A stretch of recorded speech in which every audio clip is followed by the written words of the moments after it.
Pagi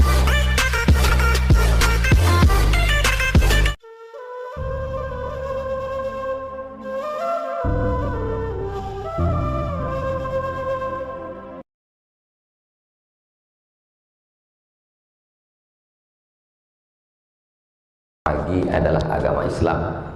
Nanti orang akan mengatakan itu kan apologize, pembelaan terhadap agama sendiri, memuji-muji agama sendiri, mengunggul-unggulkan keyakinan sendiri. Tapi mau tidak mau, suka tidak suka, boleh adakan penelitian, studi komparatif perbandingan agama, bahwa agama yang mengajarkan paling awal bangun adalah agama kita. Kata Nabi SAW, Allahumma barik li ummati fi bukuriha, berikanlah berkah pada umatku fi bukuriha, paling pagi. Jadi berkah itu ibarat burung yang berterbangan. Burung merpati dilepaskan dari sarang sebanyak 100.000 ekor terbang. Maka mana pohon yang paling rimbun, di situ dia akan hinggap. Kalau burung itu dianggap sebagai keberkahan, simbol berkah, maka mana yang paling tinggi dahannya, pucuknya, di situ dia akan hinggap, karena itu yang dia temukan duluan. Begitulah pagi ini. Siapa yang paling awal bangun paginya, itulah pohon yang paling tinggi, di sanalah keberkahan paling awal hinggap. Jadi siapa yang bangun tadi jam 3, nah dia yang paling banyak berkah dia dapatkan. Tapi berkah itu sesuatu yang immateri. Bisa dilihat dengan mata, bisa disentuh dengan tangan, bisa ditangkap dengan panca indera, materi. Yang tidak bisa ditangkap, non materi. Atau bahasa lainnya, fisik dengan psikis.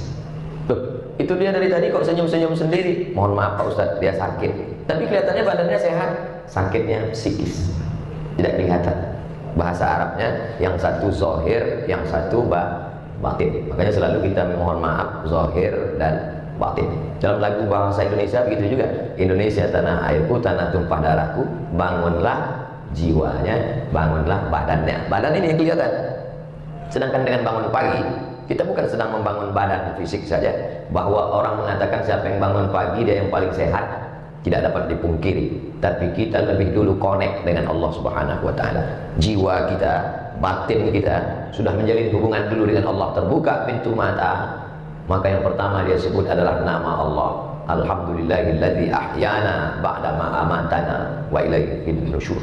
Walaupun ibu paling sayang dengan bapak, tak mungkin ibu waktu bangun pagi, oh Mas Parno, mohon maaf kalau kebetulan namanya.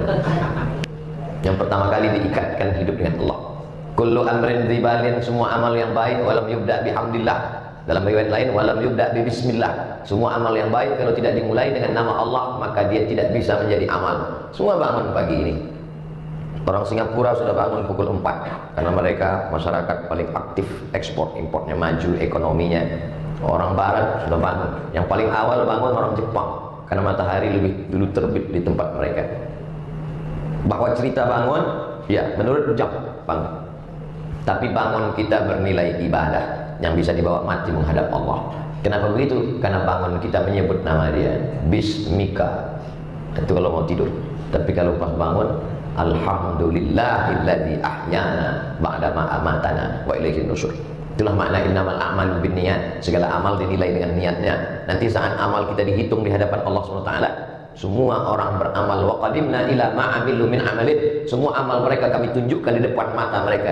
Ini amalmu, ini ibadahmu, ini faj'alnaha haba'an mansura. Kami jadikan dia seperti debu yang berterbangan, tak bernilai di hadapan Allah. Kenapa tidak ada nilainya? Karena tidak menyebut nama Allah Subhanahu wa Ta'ala.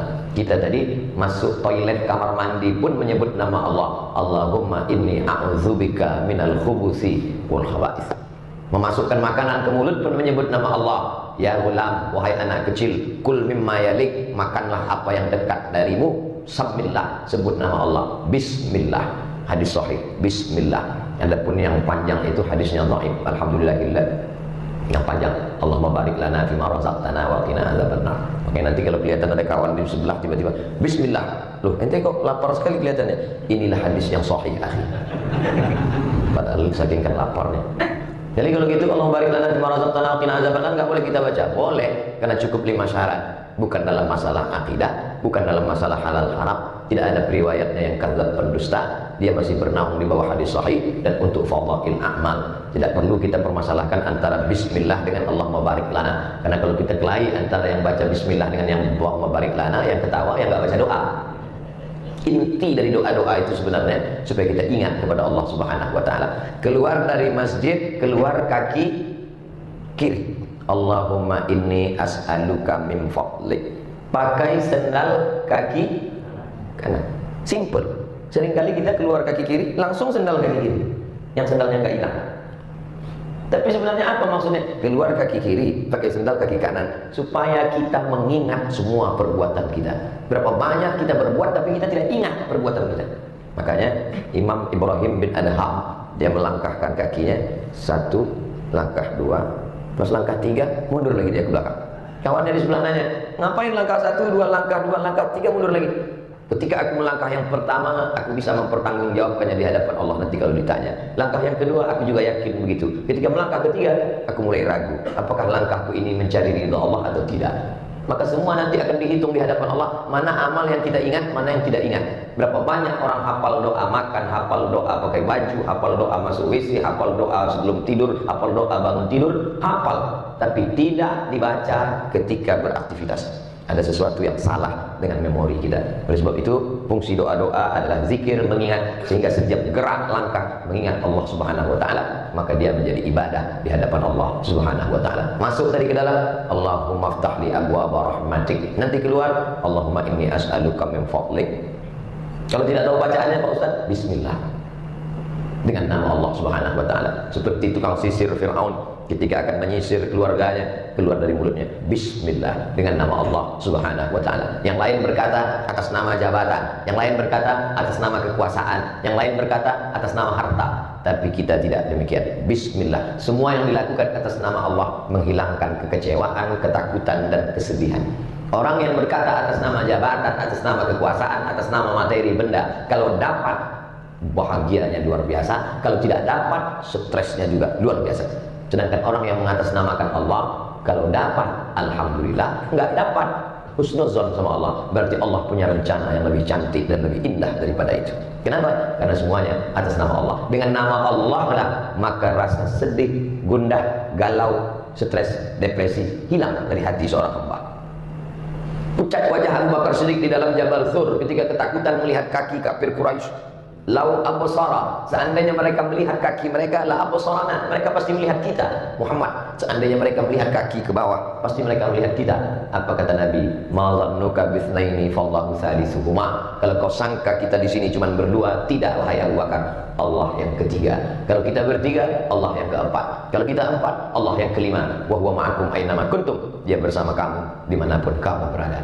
Maka itulah fungsi dari setiap doa dan zikir, merasakan keberadaan Allah. Ketika kita merasa sepi sunyi, maka Allah bersama kita. Ketika kita merasa kecil dan kerdil, Allah tetap ada. Maka besarkan hati dengan keberadaan Allah. Allahu Akbar. Selesai sholat tetap subhanallah 33, alhamdulillah 33, Allahu Akbar 33, la ilaha illallah la syarikalah, lahul mulku wa lahul hamdu yuhyi wa yumiit wa huwa ala kulli syai'in qadir. Itulah kultum kita pada subuh kali ini. Banyak panjang pendeknya ceramah sesuai dengan besar dan kecilnya masjid. Bukan itu, kita akan ke masjid. Jangan merasa kecil hati. Yang dinilai adalah keikhlasan kehadapan Allah Subhanahu wa taala. Mudah-mudahan kita termasuk orang yang ikhlas.